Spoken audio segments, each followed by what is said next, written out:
बच्चों ग्रेविटेशन जो चैप्टर है ना, वो ऑलमोस्ट इलेक्ट्रोस्टैट्स जो पढ़े उससे आसान ही है, मैक्सिमम कंसेप्ट वही वाला चीज है, तो समझो कि एक रिवीजन होगा। और अच्छी बात ये है कि इस पे ना सवाल बहुत पूछते हैं, बड़ा टफ नहीं है, बड़ा आसान है। मोशन ऑफ सैटेलाइट ये सब पे ना बहुत सवाल भर के आते हैं, नीट में भी, जेडब्ल्यू में भी, बट है ये बड़ा आसान सा टॉपिक।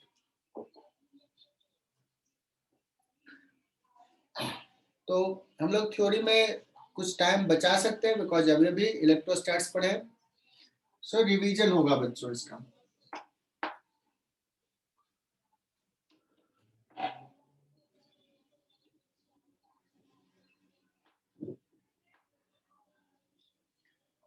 इसका हिस्टोरिकल बैकग्राउंड ये सब हम लोग डिस्कस नहीं कर रहे हैं, डायरेक्टली हम लोग आ रहे हैं पॉइंट पे। हमें पता है यूनिवर्स में जो भी मासेज हैं, हर मास एक दूसरे मास को एक फोर्स लगा रहा है, अट्रैक्ट कर रहा है। सो अगर कोई दो मास पार्टिकल है बच्चों, m1 एंड m2,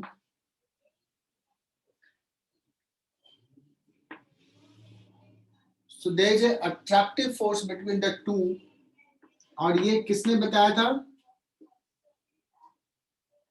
न्यूटन साहब ने। कैसे बताया था, क्या कहानी थी बच्चों? एप्पल पेड़ पे नीचे क्यों गिरता है? एप्पल पेड़ से नीचे गिर गया? नहीं, कुछ बच्चे से पूछा जाता है कि अगर तुम्हें हिस्ट्री में बैक जाना है तो क्या करना चाहोगे? कुछ बच्चे बोलते हैं सर एप्पल के जगह पर ना बड़ा सा पत्थर गिरा देते न्यूटन के सर पे। ना न्यूटन साहब बोलते हैं ना, फिजिक्स पढ़ना पड़ता है, स्पेशली मेडिकल वाले बच्चे। तुम लोग भी ऐसा ही सोचते हो क्या देव की? अगर न्यूटन के सर पे अगर स्टोन गिरा होता, बड़ा सा पत्थर गिरा होता, कितना आसान रहता। बच्चों दो पार्टिकल जो है, दो मासेस एक दूसरे पे फोर्स लगाएंगे, अट्रैक्टिव इन नेचर, और ये जो फोर्स होता है बच्चों, कितना मास है उस पर डिपेंड करता है, कितना डिस्टेंस है उस पर डिपेंड करता है। डिस्टेंस ज्यादा तो फोर्स कम, और ये इस लॉ से, इस लॉ को फॉलो करता है। यहाँ पे एक कांस्टेंट आता है that is called gravitational constant ji. So this is Newton's law of gravitation. Direction of force will be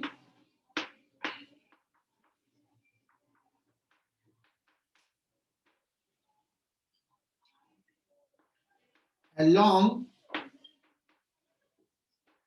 line joining the 2-point mass.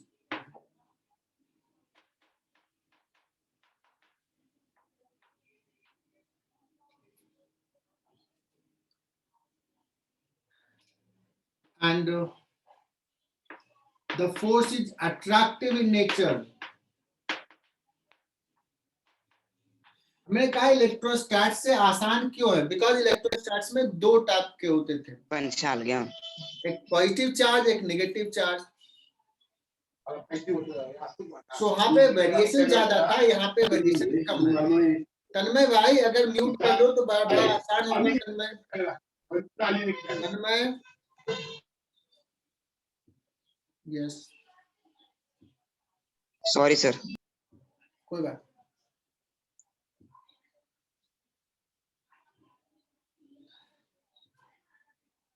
So next we will look for G.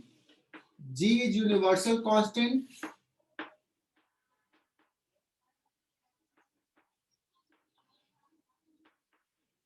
किसी को इसका value याद है क्या? Anyone? मुझे नहीं याद। 6.67 into 10 raised to minus 11. Minus 11। कोई यूनिट बता सकता है इसका यूनिट? न्यूटन मीटर स्क्वायर पर केजी स्क्वायर। पर केजी स्क्वायर। बहुत बढ़िया बच्चों, ये 10 to the power -11 बहुत ही छोटा, बहुत छोटा क्वांटिटी।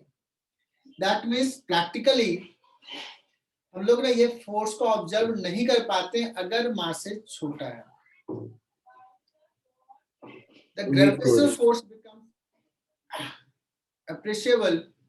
इसको हम डिटेक्ट कर सकते हैं तभी जब at least one of the interacting body is very large. Statement सुनना, one of the interacting body is very large. अगर कोई कहे कि ये दो पार्टिकल्स के बीच में जो फोर्स है दैट इज वेरी स्मॉल, बहुत मुश्किल है इसको डिटेक्ट करना, इन दोनों के बीच में जो अट्रैक्टिव फोर्स है। लेकिन अगर ये एक बॉडी ये ले लिया, दूसरा बॉडी अर्थ ले लिया, तो इसके बीच में फोर्स सिग्निफिकेंट फोर्स है ना, m इंटू जी कुछ वैल्यू है, earth and this. Similarly earth and sun, moon and earth, उस केस में दोनों बड़ा है और इस केस में अर्थ बड़ा है।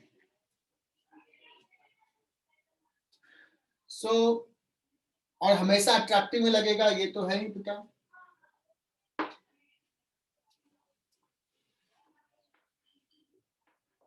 तो जो बच्चों इलेक्ट्रोस्टैटिक्स में पढ़ा था वही सारा कहानी यहां भी पढ़ना है। ये काम करते हैं, ये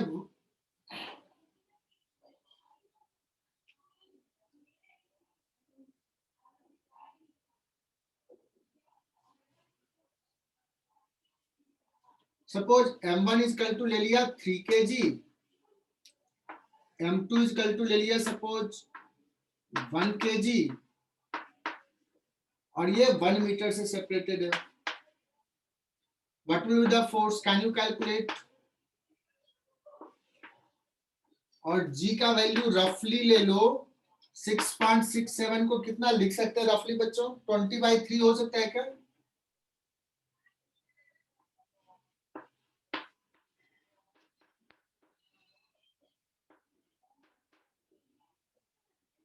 एक g is equal to this, तो फोर्स कितना होगा?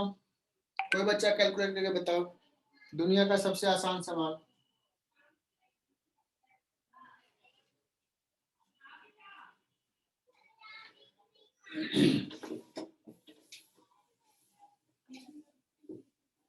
बच्चों सोचो कि अभी तो हम लोग ना क्या करेंगे, रिवीजन करेंगे इलेक्ट्रोस्टैट्स का काइंड ऑफ थिंग।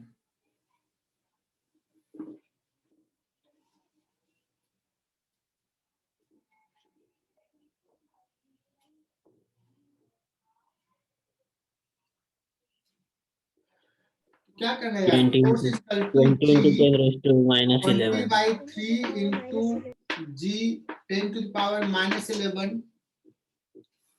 m1 हो गया बच्चों 3 kg, m2 हो जाएगा 1 kg, m1 m2 by r square 1 square, ये मीटर में, ये kg में, SI यूनिट में, ये भी SI यूनिट में।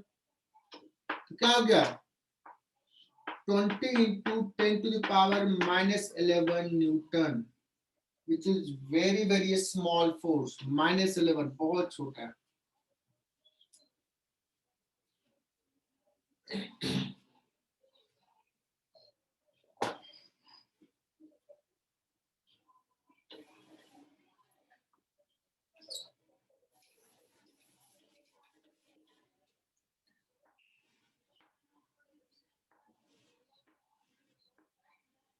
तो दो पार्टिकल है तब तो निकाल ही लेंगे, अगर सपोज 3 पार्टिकल है m m और m। बच्चों ग्रेविटेशन में बहुत सवाल पूछते हैं नीट में, तो इसलिए एकदम ध्यान से देखना, और डिवीजन भी हो रहा है इलेक्ट्रोस्टैट जैसा ही है। अगर उसमें पूछा जाए what is the force on any one of the mass, gravitational force,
So, बच्चों रिवीजन हो रहा है हमारा एम एम और एम।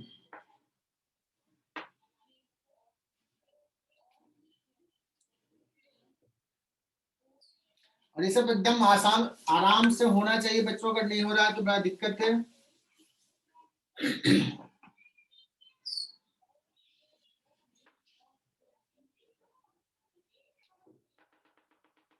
ये साइड लेंथ सपोज ए दे दिया है बच्चों,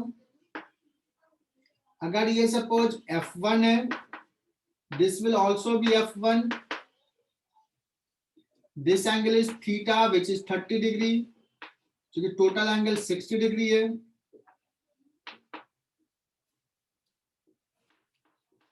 नेट F इजकल तो हो जाएगा बच्चों 2F1 cos 30 डिग्री, है ना। इसका क्या करेंगे, इसका रिजोल्यूशन इधर, इसका भी इधर, और ये वाला तो कैंसिल कर लेगा। अथर्व गांगुर्डे, क्या ये समझ में आया कैसे लिखे?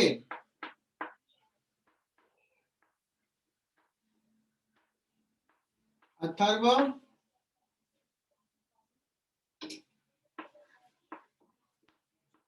cos 30 सर एक रूट बार 3 फिर बाई से 2। बताओ ना। बोलो अथर्व।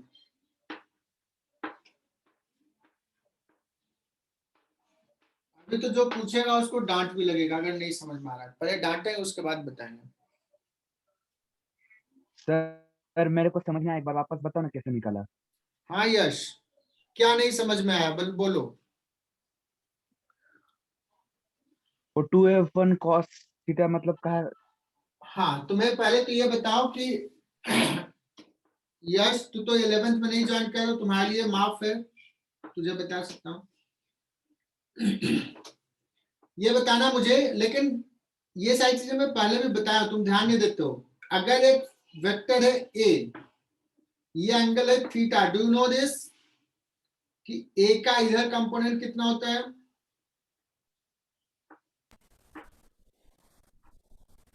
और इधर कितना होता है? Yes, sin theta sin theta, sin theta. A sine theta.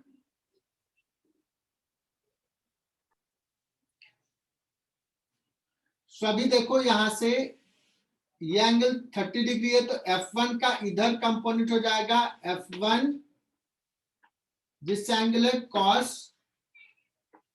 और ये ना दोबारा नहीं बताऊंगा, मैं बता रहा हूं, मैं याद रखूंगा कि मैंने ऐसे रिजोल्यूशन से बता चुका है। वेक्टर का सवाल है, नहीं तो वेक्टर जाके देख लो एक बार पूरा। और ये सारा चीज इलेक्ट्रोस्टैटिक्स में डिस्कस किया था यश, सो are not paying attention.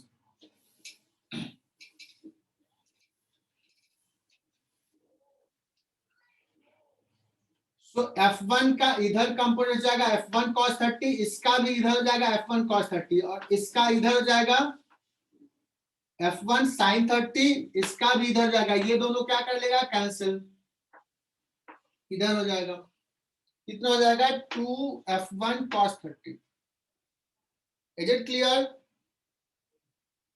Yes sir, yes, 100% बोलो क्लियर, 100%। 100% sir, 100% sir. ये F1 कितना होगा, G M1 M2 upon R square,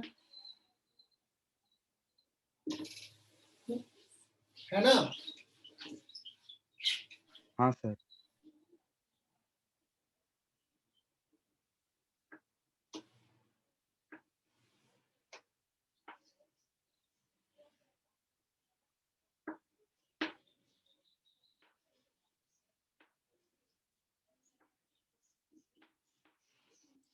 बच्चों सेंट्रॉइड पे कैपिटल एम मास रख दिया, सेंट्रॉइड पे कैपिटल एम मास रख दिया। What is the force on capital M? Net force on small M कितना होगा?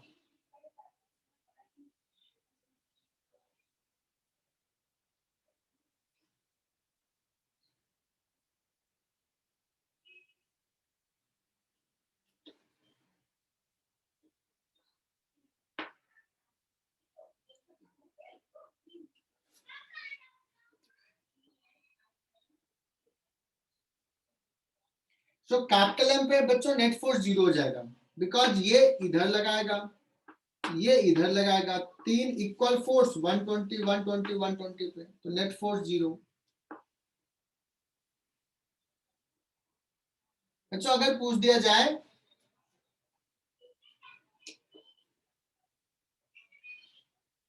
What is net force on a small M, तो इसका और इसका तो अभी हमने निकाल ही चुके हैं, इसका मिला के इस पे फोर्स कितना है, अभी जब जस्ट निकाला।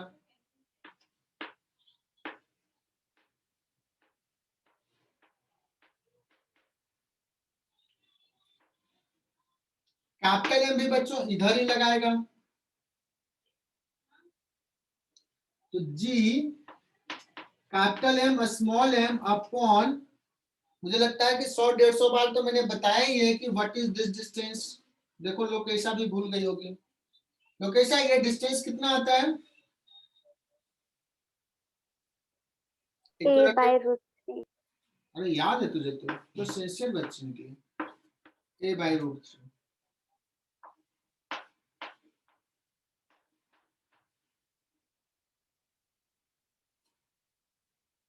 It clear? तो ये a by root 2 नहीं, किसी ने a by root 2 कहा, a by root 2 नहीं होता है। समीक्षा बाग a by root 3 शायद, क्या ये 30 degree, x cos 30 that is equal to a 2x cos 30।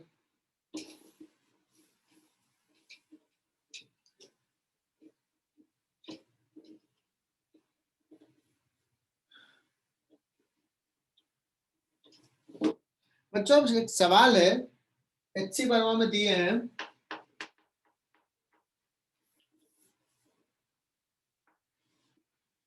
देखते हैं तुम लोग कर पाते हो कि नहीं। ये दे दिया कि capital M capital M capital M, side length A,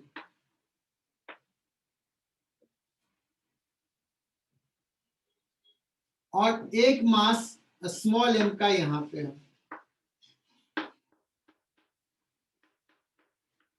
net force on small m क्या होगा? जिससे हो जाए बच्चों वो हाथ उठाना कि सर मैंने कर लिया।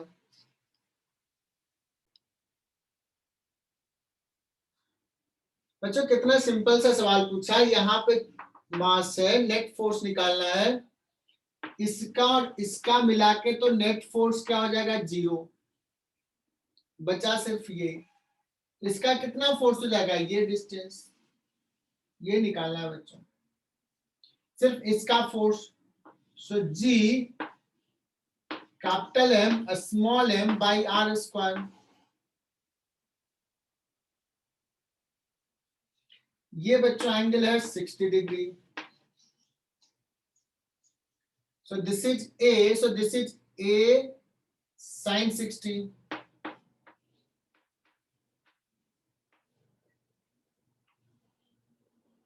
sin 60 is √3/2, 4g capital M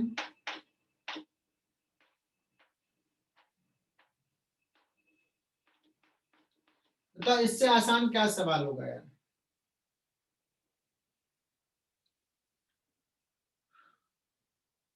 Tanishka,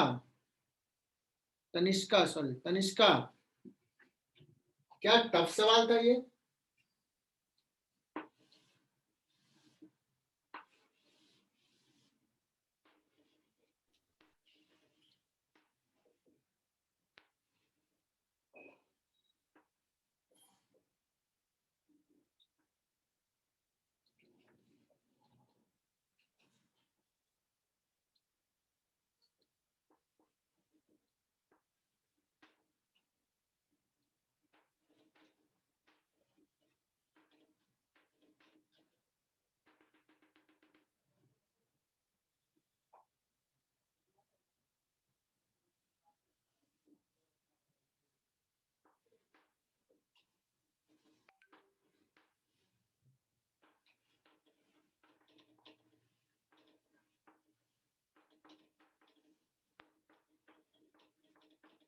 क्या बच्चों इसको सॉल्व कर पाओगे? Net force on the particle E,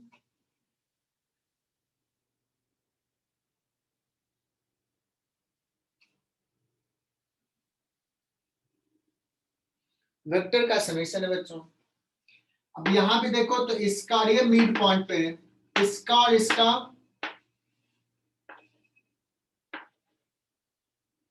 distance 2a दे दिया।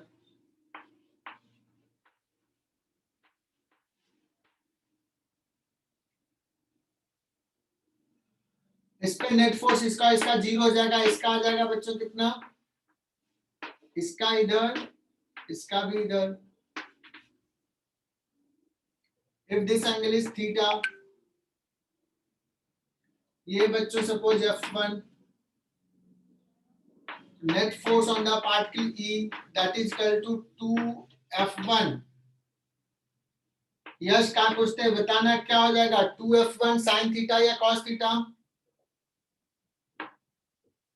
cos theta, cos theta, cos theta.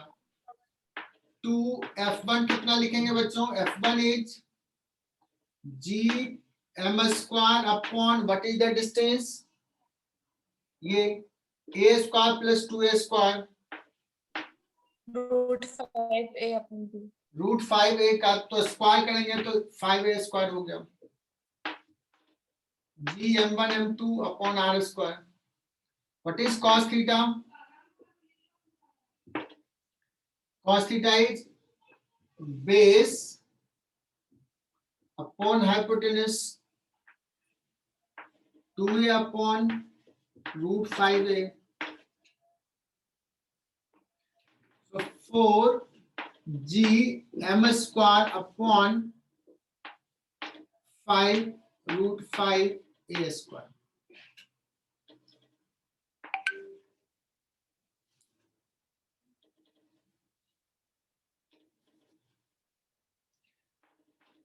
बच्चों अब तो बोलो कि यार ये कोई सवाल है, ये तो मेरे टाइम पास करते रहते हैं, फिजिक्स थोड़ी पढ़ाते हैं, कुछ है ही नहीं ये सब में।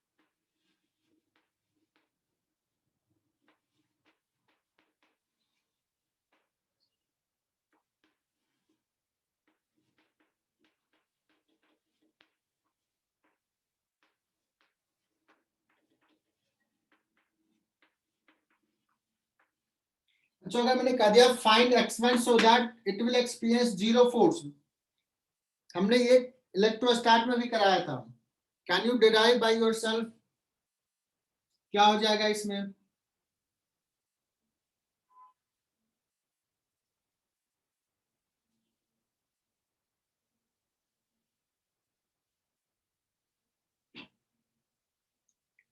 बच्चों ये लगाएगा फोर्स इधर, ये लगाएगा फोर्स इधर, नेट फोर्स 0 करना है, G capital M1 small m upon x1², इसका फोर्स G, यही लिखेंगे, तुम लोग खुद से कर सकते हो, मेरा वाला मत देखो, तुम लोग खुद से करो, ठीक है। R minus x1 upon x1,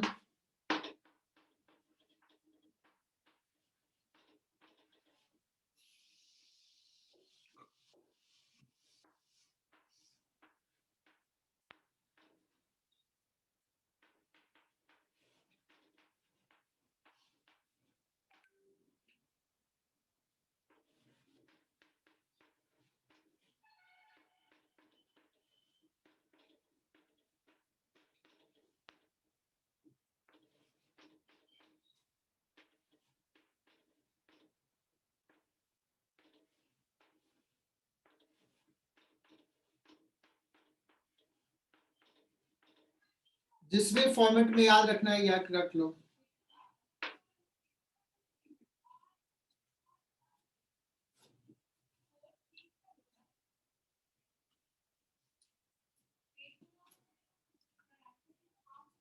I hope कि तुम लोगों ने खुद से कर लिया होगा। मैं मिटा रहा हूं इसको।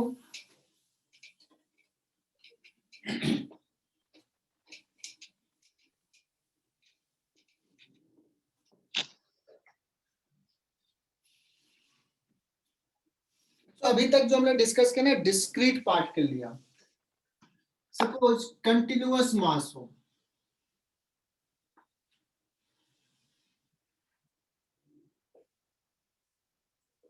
इसका मास m, इसका लेंथ l,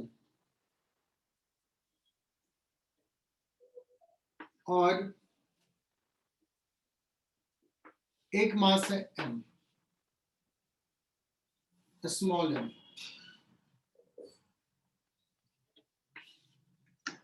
इसके बीच का डिस्टेंस है सपोज बच्चों r, और ये लेंथ ले लिया है l।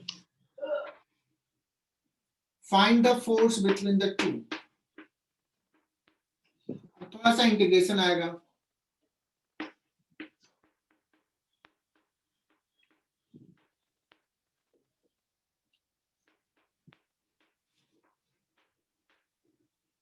क्या बच्चों ऐसा सवाल किए हैं क्या? प्रिया पाटिल, कैसे करें इसको? ये एक पार्टिकल नहीं है, ये तो कंटिन्यूअसली मास डिस्ट्रीब्यूटेड है यूनिफॉर्मली।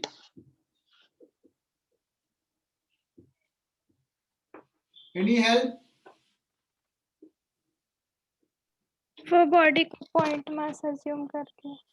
बॉडी का पॉइंट मास एज्यूम करके नहीं कर सकते हैं हम। ऐसा नहीं कर सकते हैं कि इसको यहाँ पे मान लें। क्योंकि सर ऐसा क्यों नहीं कर सकते हैं? बिकॉज जो फोर्स है वो लीनियर फंक्शन नहीं है। फोर्स तो 1/r² के प्रोपोर्शनल है।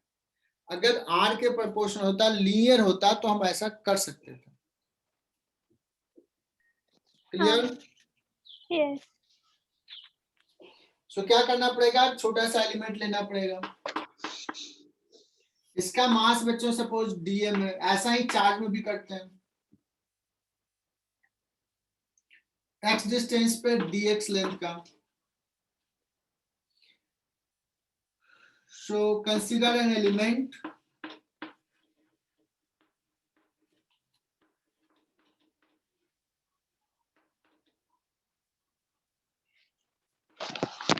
x of width dx। मुझे कोई dm लिख के बता दे। Ved Bhandarkar, can you tell me dm क्या होगा इसका? What is that small mass? बच्चे 62 तक आए थे, फिर 58 हो गए।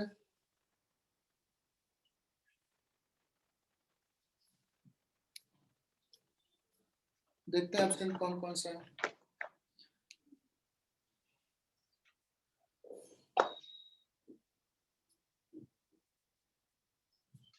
वेदांत पाटिल म्यूट कर लो अगर कुछ नहीं करना है तो। 1 2 3 4 5 6 7 गाइस। 7 में कौन है बच्चे? देखते हैं। 7 आज एब्सेंट है। 7 के बाद 8 9 10 11 12 13 14 15 16 16 कल भी शायद गायब था। 18 19 21 22 23 24 25 26 27 28 29 30 30 absent। 33 4 34 absent। और कौन absent है? 37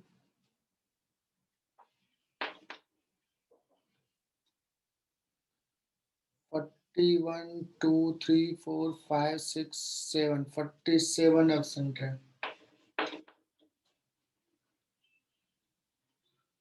49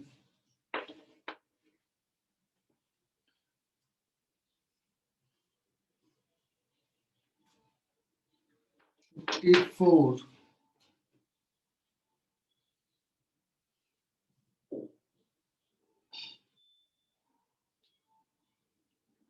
67 कौन था? 1 2 3 4 5 6 7 8 9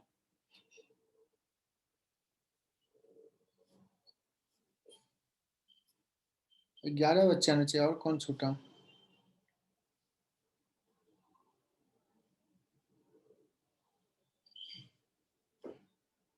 ठीक है बच्चों, चलो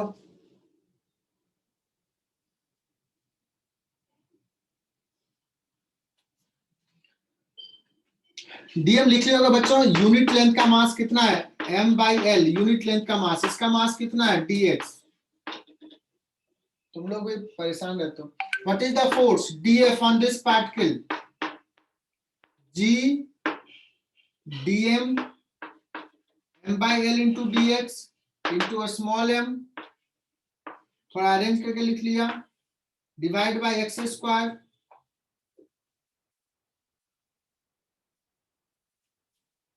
ठीक है, जी m1 m2 by R square. इसी को टोटल इंटीग्रेट कर लो, क्या जाएगा? जी m by L small m 1 by x square का हो जाएगा -1 बाई एक्स। लिमिट कहां से कहां हो जाएगा बच्चों? r माइनस एल बाई 2 से r प्लस एल बाई 2। अब ये लिमिट पुट कर दोगे, so g capital M small m by l। पहले माइनस साइन है तो पहले ये पुट कर लेते हैं, नीचे डिनोमिनेटर आ जाएगा r square minus L square by 4।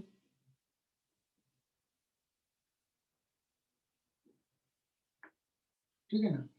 r plus L by 2 minus r minus L by 2 into L. तो ये l गया। तो फोर्स कितना आ गया बच्चों? g capital M small m upon r square minus L square by 4। Is it clear?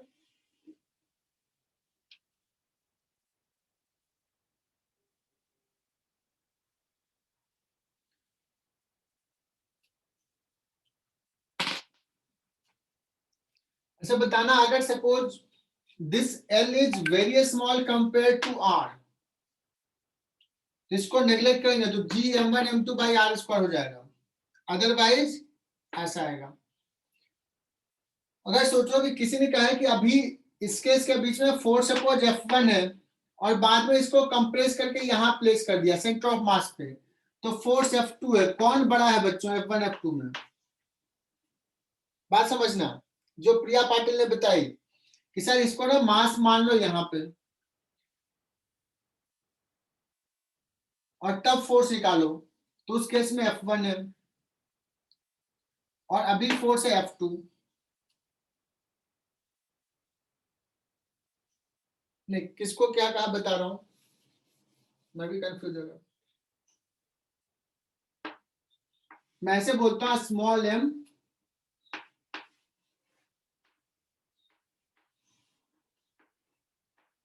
सुना बच्चों, ये F1 लिख रहा हूं, स्मॉल m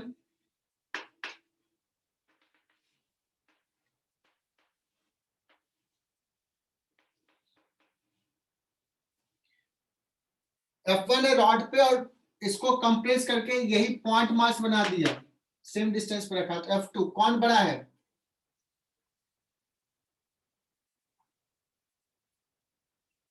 कौन बड़ा रहा है बच्चों?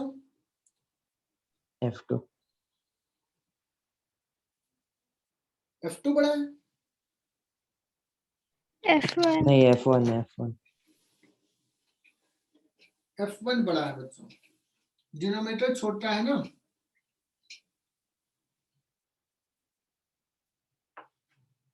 और एक्सपेक्टेड भी है बच्चों, क्यों? कि देखो ये जो है ना, ये नजदीक है तो नजदीक वाला पे ज्यादा फोर्स लगेगा, हालांकि दूर वाला पे कम लगेगा, बट 1 बाई आर स्क्वायर का है तो इस तरफ में ज्यादा फोर्स होता है। जैसे से आगे बढ़ेंगे वो फोर्स कम होते जाएगा।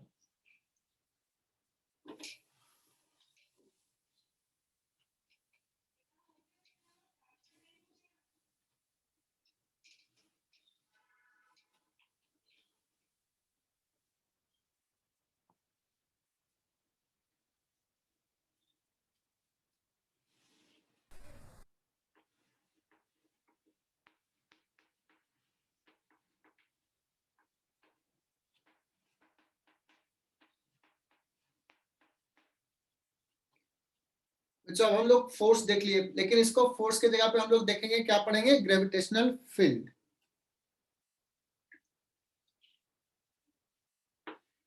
जो इंट्रैक्शन है बच्चों, फिर से मैं पूरा थ्योरी नहीं बता रहा हूं कि ये फील्ड का कंसेप्ट, इसी चीज को हम लोग जो फोर्स है, जो इंट्रैक्शन है, उसको हम लोग फील्ड के फॉर्म में देखेंगे। वहां पे इलेक्ट्रिक फील्ड कहा था, यहाँ पे ग्रेविटेशनल फील्ड कहेंगे।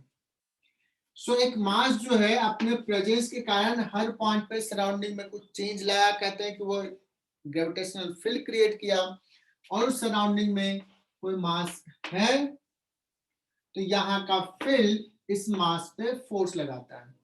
तो वो सादा स्टेटमेंट मैंने काफी डिटेल में डिस्कस किया था इलेक्ट्रोस्टैटिक्स में। बच्चों किसी पॉइंट पे ग्रेविटेशनल फील्ड कैसे डिफाइन करेंगे?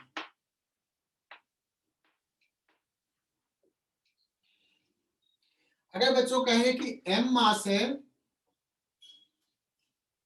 और m मास पे फोर्स F लग रहा है, तो यूनिट मास पे कितना फोर्स लगेगा, that is called gravitational field.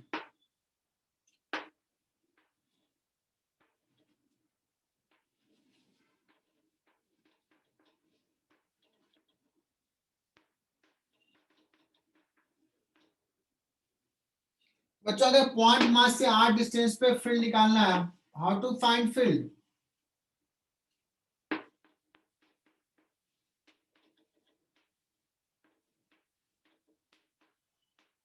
Directions क्या हो जाएगा बच्चों, minus r cap. So what is the gravitational field? अब देखो यहाँ पे ना कंफ्यूज करके मैं बोल दिया करूंगा इलेक्ट्रिक फील्ड, बिकॉज ज्यादातर क्वेश्चंस उसी पे होता है। सो E is equal to F by m।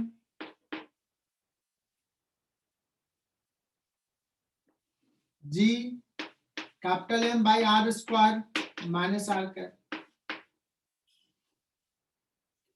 कोई बता सकता है what is unit of gravitational field?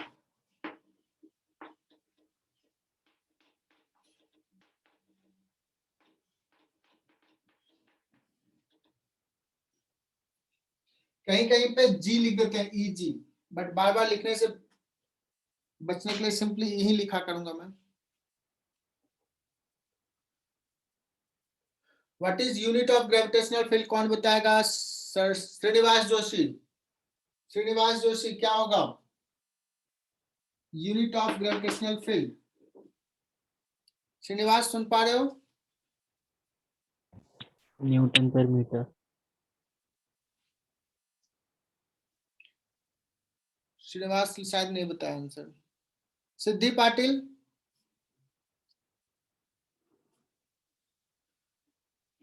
सिद्धि पाटिल यार, लेकिन सही में यार तुम लोगों को दाद देना चाहिए तुम लोगों का कि कैसे पढ़ाई कर लेते हो, क्योंकि जब ये कुछ नहीं समझ में आता फिर भी क्लास अटेंड करते हो, this is a great achievement.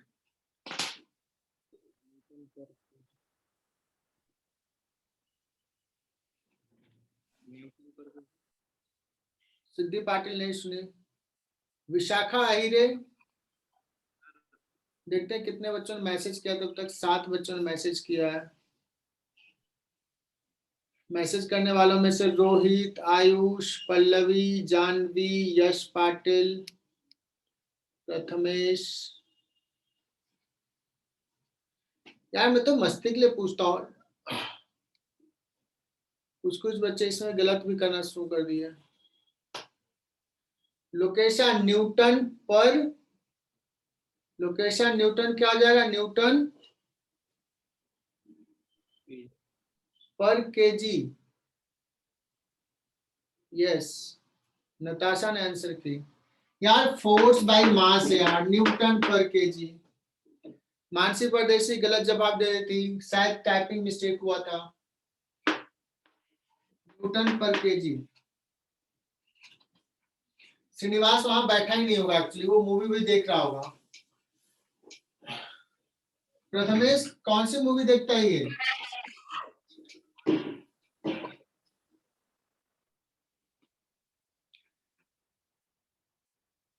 Harshal ने भी जवाब दिया। यार पूछा करो तो बात किया करो, नहीं तो ना अगले क्लास में मैं एंट्री नहीं दूंगा।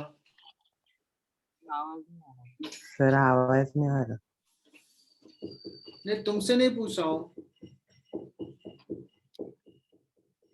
मैंने तो श्रीनिवास जोशी से पूछा, सिद्धि पाटिल से पूछा, दोनों ने आवाज नहीं दी, ना मैसेज की। श्रीनिवास, अभी देखो श्रीनिवास आया है। चैट बॉक्स में भी बोला और बोला भी था, आपको नहीं सुन। श्रीनिवास, यस सर, आवाज नहीं आ रहा था सर। नहीं यार, आवाज कैसे नहीं आएगी? तो कट के जाती होगी आवाज, लेकिन आवाज तो पहुंचती होगी।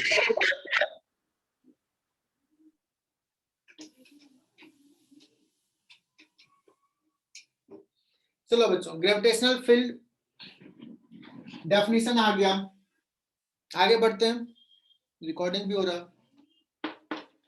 बच्चों एम मास है, इसके कारण आर डिस्टेंस पे फील्ड आ गया gm/r²।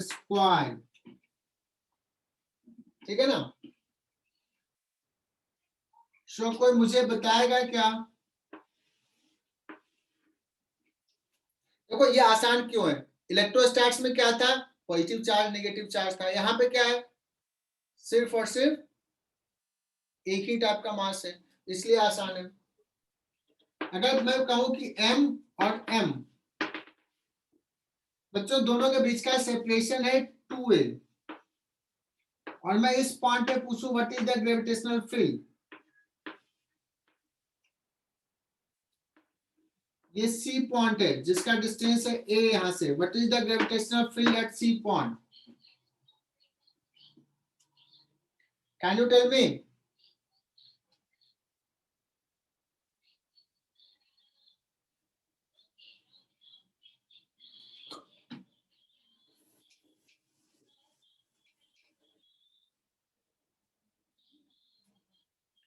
बच्चों यहाँ पे ग्रेविटेशनल फील्ड 0 हो जाएगा, बिकॉज इसके कारण इधर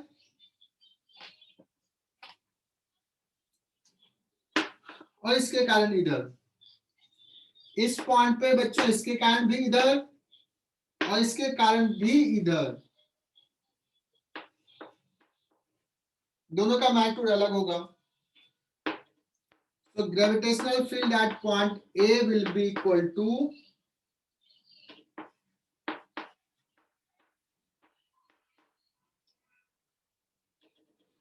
माइनस आई कैप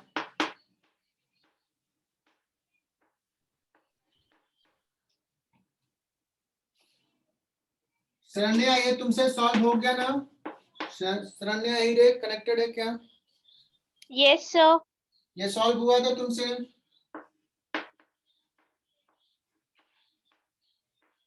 हाँ, sir. लिख लो।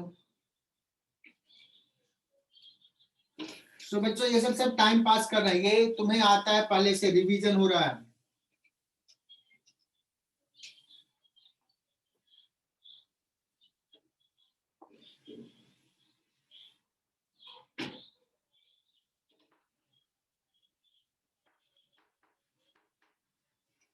रिंग है बच्चों, रिंग।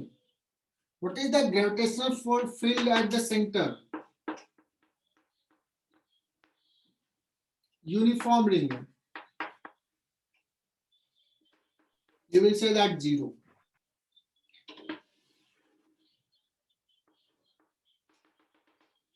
मुझे निकालना है बच्चों gravitational field due to the ring of mass m radius r at distance x।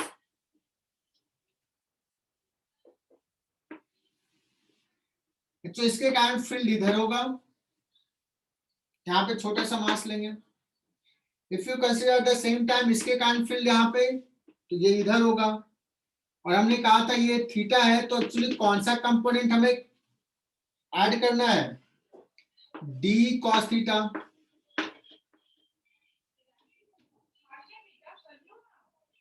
थोड़ा सा फास्ट चल रहा हूं बच्चों, d cos थीटा को ऐड करना पड़ेगा, बिकॉज sin थीटा वाला कंपोनेंट कैंसिल हो जाएगा। सो हेडिंग डालो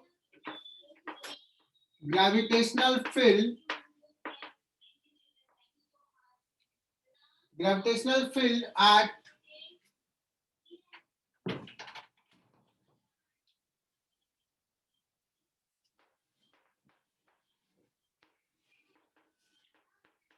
axis of a uniform ring.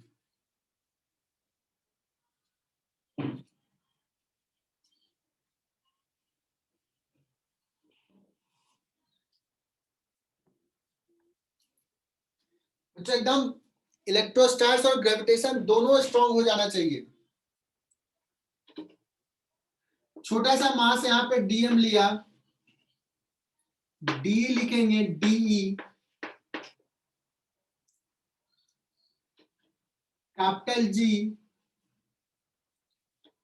Into dm upon, ये डिस्टेंस सपोज आर है तो R square. To find the net field, we have to integrate d cos theta.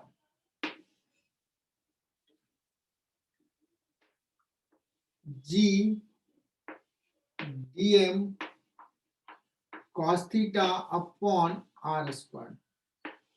बच्चों यहाँ dm को थीटा उटा में लिखने की जरूरत नहीं है, because when we'll integrate for the all elements, the theta will remain same, r will remain same.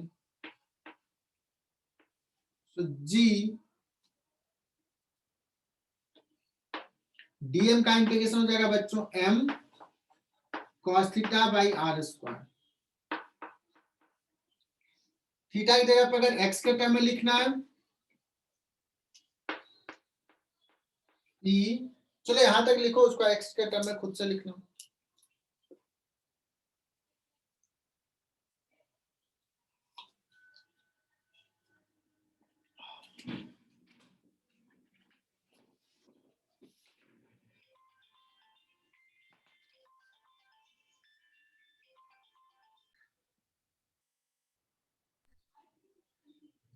बच्चों gravitational field E becomes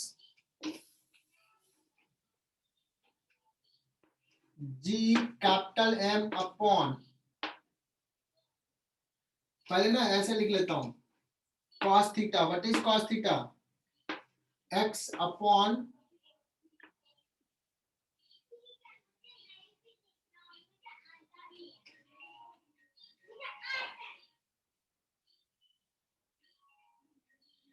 x upon r cube.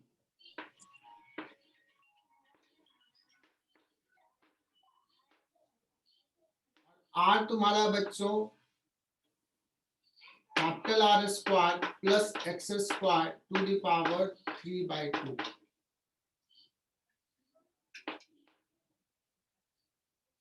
बच्चों यहाँ पे ग्रेविटेशनल फील्ड 0, इंफिनिटी पे gravitational field 0, at what x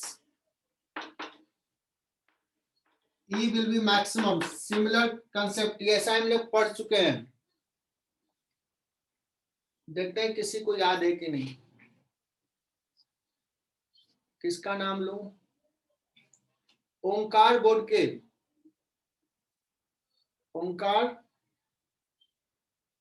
at what x E will be maximum। ये सब बहुत famous result है बच्चों, ये सब आता है नीट में, आ सकता है। रोहित को याद है, क्या बात है।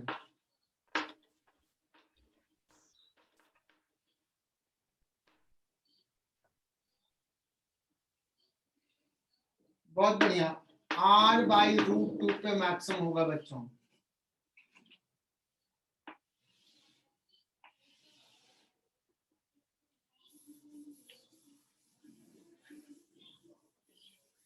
If we draw the gravitational field,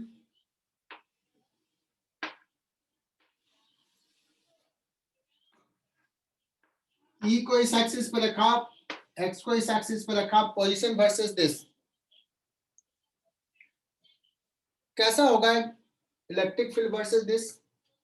इसके कारण इलेक्ट्रिक फील्ड किधर, इधर माइनस आई कैप में बच्चों, तो निगेटिव लेंगे। तो जब चार्ज के लिए लिखा था ना, तो पॉजिटिव चार्ज के लिए जो ड्रॉ किया था तो प्लस आई कैप में था electric field, gravitational field minus i cap में, इसलिए मैं नीचे से दिखाना चाहूंगा। मैक्सिमम होगा एक पॉइंट पे, फिर घटेगा, फिर 0 होगा, फिर बढ़ेगा बढ़ेगा मैक्सिमम होगा और ये ऐसे होगा. So this distance will be r by root 2.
अच्छा मुझे निकालना है what will be the gravitational field at center of the first at the middle point. ठीक है.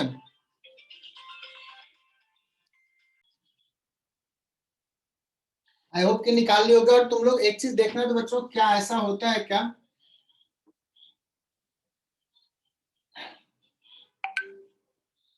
चलो एनीवे C1 पे अगर निकालेंगे तो इसका 0 हो जाएगा और इसका कितना आ जाएगा,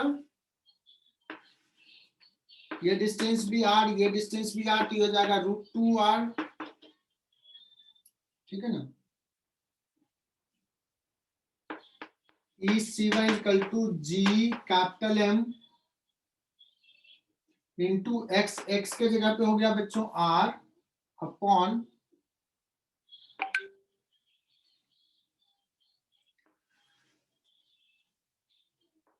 r square plus r square to the power 3/2.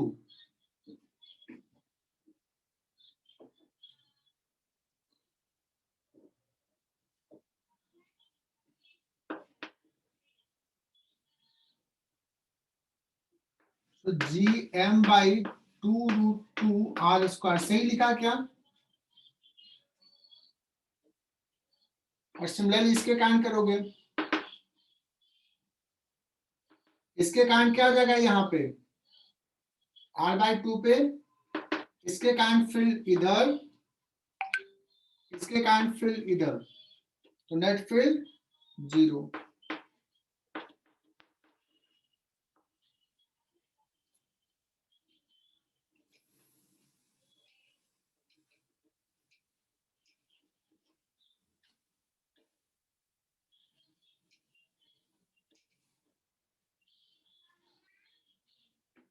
आगे बढ़ते हैं.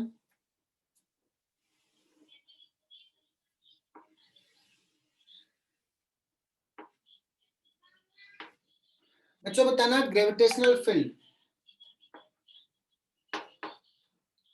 ये स्फेरिकल सेल है.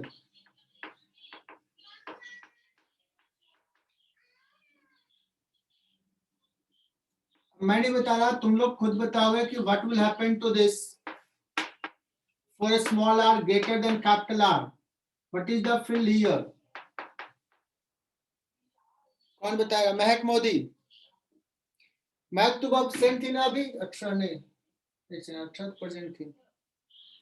महक क्या होगा यहाँ पे, गेस करो यार. यूनिफॉर्म स्फेरिकल सेल है, क्या हो सकता है. GM by R square. Simple. pi r square. GM by R square. यहाँ पे फील्ड क्या हो जाएगा? 0. 0 हो गया। If we draw the field versus gravitational field versus R का ग्राफ। अब ये पूछेगा बच्चों, इलेक्ट्रोस्टैटिक्स में पढ़ा दिए हैं, लेकिन देखो ये इधर है माइनस आई कैप में, इसलिए मैं नीचे दिखाऊंगा, उसमें ऊपर दिखाता था।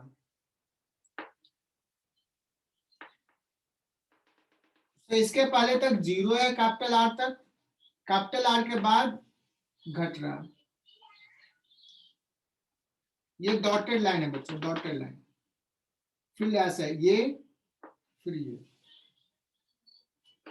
जी capital M by capital R square. कहां पे? सरफेस पे। आई होप ये समझ में आ गया। इन द सिमिलर वे बच्चों ये सॉलिड है,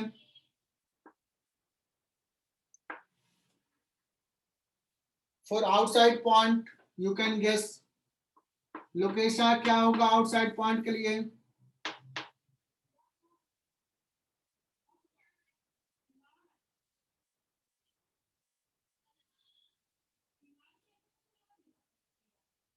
जी capital M by R square, simple सा। What about for the inside pond? थोड़ा सिंपल ही होगा, बिकॉज इनसाइड पॉइंट की अगर बात करें तो इसको दो पार्ट में बांटने के लिए कहा था, इतना पार्ट और rest of the part. Rest of the part के लिए यहाँ पे फील्ड 0 है ना, तो इनसाइड पॉइंट के लिए जो फील्ड आएगा E is equal to G, इसका मास सपोज m डैश है बच्चों, तो m dash by R square होगा। सर लेकिन आर तो जी, कम, आर कम हो जाएगा। हाँ ये रेडियस ये वाला आर, ये सबका तो आउटसाइड पॉइंट है ना सारे स्फीयर का। m डैश लिखा है, m कितना हो जाएगा? ये डिस्टेंस भी r लिया, ये डिस्टेंस भी r लिया, मतलब ये हो गया कब के लिए? r greater than capital R के लिए, और r लेस देन r के लिए डिराइव कर रहा हूं।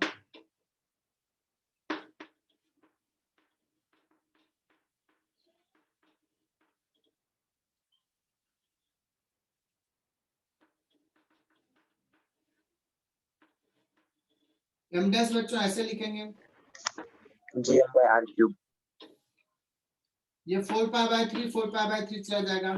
g capital M upon r cube into r।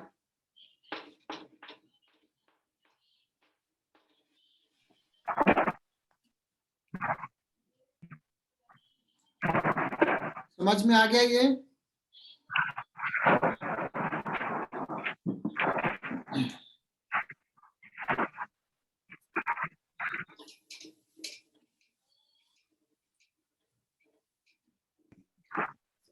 तो इसका भी ग्राफ ड्रॉ करने बच्चों, ऐसा ही जैसा उसमें ग्राफ ड्रॉ किया। किसी का म्यूट नहीं है, किसका म्यूट नहीं है? सर यश पाटले, हाँ बोलो। सर आपने मेरी एब्सेंटी लगा दी 67 नंबर में प्रेजेंट हूँ। 67 नंबर एब्सेंटी लगा दिया था, कब आया यश? सर लेक्चर शुरू हुआ तब से, नहीं यार मैंने तो बीच में 10-15 मिनट लेफ्ट हो गया था, फिर बाद में फिर से रिज्वाइन किया। ठीक है, चलो कम से कम इधर नजर तो आ गया। चलो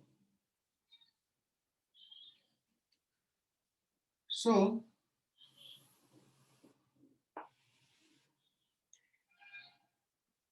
बच्चों अगर यहाँ पे ग्रेविटेशनल फील्ड वर्सेस आर का ग्राफ ड्रॉ करोगे तो कैसा ग्राफ होगा बच्चों? ये बहुत इंपॉर्टेंट है, ये याद रखना है। E equal to GM by R cube into R।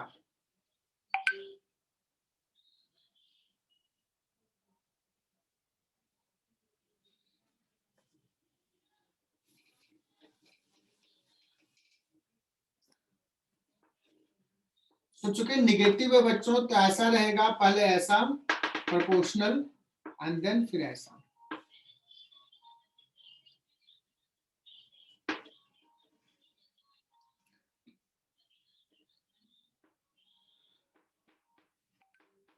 अगर पूछा जाए हाँ tan थीटा क्या हो जाएगा, तो tan थीटा तुम बता सकते हो कितना आया था, GM/R³।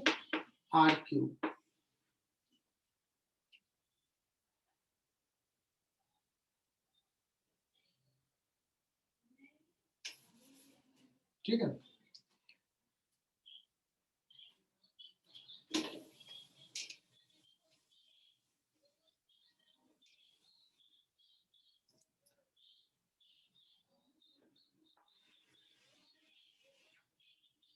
बच्चों सोचो ये अर्थ, और अर्थ में क्या किया, टनल डग कर दिया, टनल, स्मूथ टनल।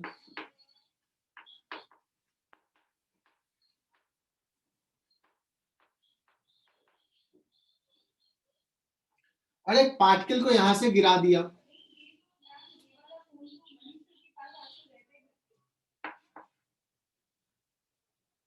है ना।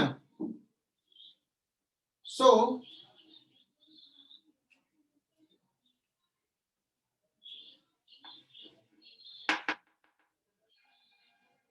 ये बच्चों ये नीचे आएगा, इस तरफ आएगा, और यहाँ पे जो फोर्स है, यहाँ पे फोर्स 0 होगा, बट यहाँ पे फोर्स इधर है। तो सेंटर से अगर कोई डिस्टेंस पे ले, r डिस्टेंस पे, तो फोर्स कितना है, F = G(M/R³ × स्मॉल r। क्या लग रहा है बच्चों, ये फोर्स जो है वो रेस्टोरिंग है क्या, कहोगे यस सर। क्या ये फोर्स डिस्प्लेसमेंट से, इक्विलिब्रियम पोजीशन के डिस्प्लेसमेंट से प्रोपोर्शनल है क्या, कहोगे यस। मैं पूछूंगा क्या ये मोशन SHM होगा, बच्चों SHM होगा Yes. क्या, हाँ हाँ होगा। Yes sir. अगर SHM हुआ तो बताओ कि व्हाट विल बी द,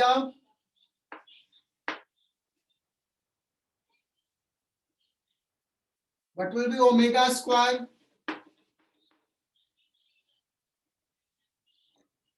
ये फोर्स है बच्चों, तो ये हो जाएगा, एक्सेलरेशन लिखोगे तो GM/R³ स्मॉल m भी आ जाएगा, दिस इज ओमेगा स्क्वायर।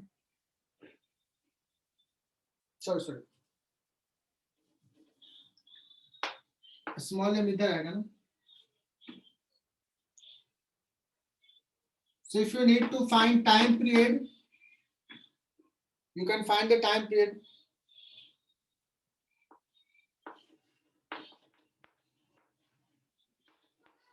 यहां से टाइम पीरियड निकल जाएगा, ठीक है।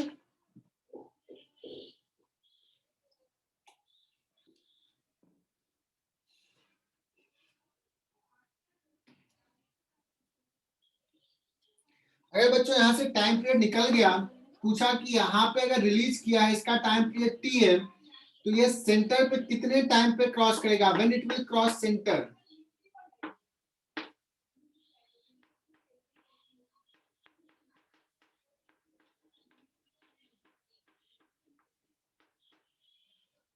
When it will cross centre.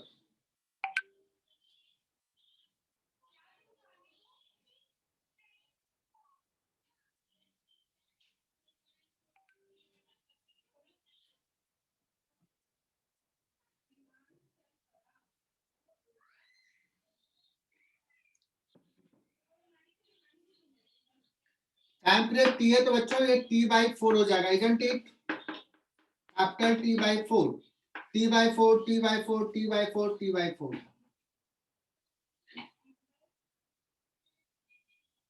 चलो बच्चों आज का सेशन यहीं पे फिनिश कर दिया।